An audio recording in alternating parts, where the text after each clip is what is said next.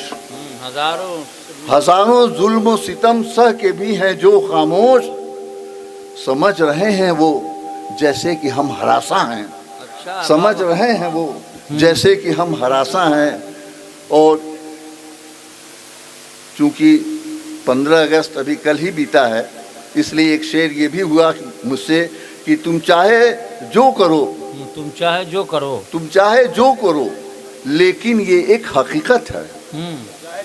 تم چاہے جو کرو لیکن یہ ایک حقیقت ہے. یہ ملک اپنا ہے، ہم اس کے نگہباں ہیں. یہ ملک اپنا ہے اور اس کے ہم نگہباں ہیں. تم چاہے جو کرو لیکن یہ ایک حقیقت ہے. یہ ملک اپنا ہے اور اس کے ہم نگہباں ہیں. اور زمانے نے بہت چاہا کہ ہم بدل جائیں. زمانے نے بہت چاہا کہ ہم بدل جائیں. زمانے نے بہت چاہا کہ ہم بدل جائیں. بہت سی باتیں ہوئیں. اگر آپ کو حالات حاضرہ کی طرف نگاہ ہوگی تو سمجھ جائیں گے کہ زمانے نے بہت چاہا کہ ہم بدل جائیں. یہ کم نہیں کہ بچائے ہم اپنا ایمان ہیں. یہ کم نہیں کہ بچائے ہم اپنا ایمان ہیں. زمانے نے بہت چاہا کہ ہم بدل جائیں. یہ کم نہیں کہ بچائے ہم اپنا ایمان ہیں. اور سنا رہے ہیں ہم روداد زندگی کامل. سنا رہے ہیں ہم، سنا رہے ہیں ہم روداد زندگی کامل. مگر زمانہ سمجھتا ہے کہ غزل خواں ہیں. مگر زمانہ سمجھتا ہے کہ غزل خواں ہیں. اور اسی لیے تو بہت آج کل پریشان ہیں. قصور یہ ہے ہمارا کہ ہم مسلمان ہیں. قصور یہ ہے ہمارا کہ ہم مسلمان ہیں. اگر اجازت دیں تو 2-3 شعر اور پڑھ دوں. ہاں ظاہر ہے صدر صاحب اجازت دیں گے تبھی میں پڑھوں گا. چونکہ ماحول کچھ دوسرا ہو گیا ہے اس لیے میں سوچ رہا ہوں کہ کچھ 2-4 شعر سناؤں. سن لیجیے. مطلب پیش خدمت ہے. یہ بتاؤ برا ایسا کیا کہہ دیا. یہ بتاؤ برا ایسا کیا کہہ دیا.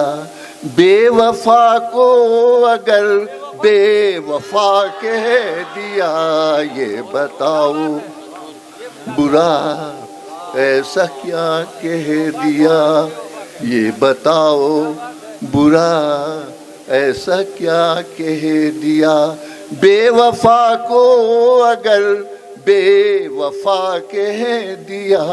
یہ بتاؤ برا ایسا کیا کہہ دیا. اور یہ بتاؤ برا ایسا کیا کہہ دیا. اور ذہن سے نکل گئی پوری طور پہ. یہ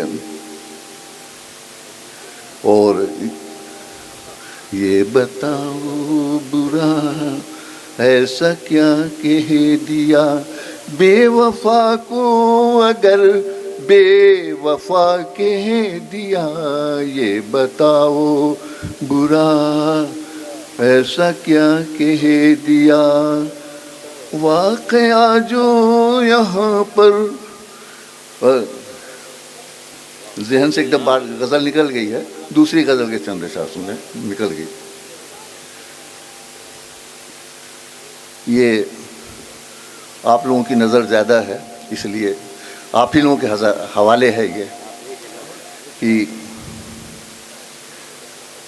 دوستی اس طرح نباہو تم، دوستی اس طرح نباہو تم، دوستی اس طرح نباہو تم، دوستی اس طرح نباہو تم کو ہم چاہیں ہم کو چاہو تم کو ہم چاہیں ہم کو چاہو تم، دوستی اس طرح نباہو تم، لوگ تم کو میرا سمجھتے ہیں، لوگ تم کو میرا سمجھتے ہیں، تم بتاؤ کہ میرے کیا ہو تم بتاؤ کہ میرے کیا ہو تم بتاؤ کہ کیا. یہ ایک شعر اور سن لیں کہ لوگ بت سنگ تم کو سمجھیں تو سمجھیں، لوگ بت تم کو سمجھیں تو سمجھیں، میری خاطر میرے خدا ہو تم، میری خاطر میرے خدا ہو تم، دوستی اس طرح نباہو تم کو ہم چاہیں ہم کو چاہو تم. اور آخری شعر سن لیں. دوستی اس طرح نباہو تم کو ہم چاہیں ہم کو چاہو تم، دوستی اس طرح نباہو تم. ذہن میں نہیں آ رہا اس لیے معاف کیجیے گا. شکریہ. بہت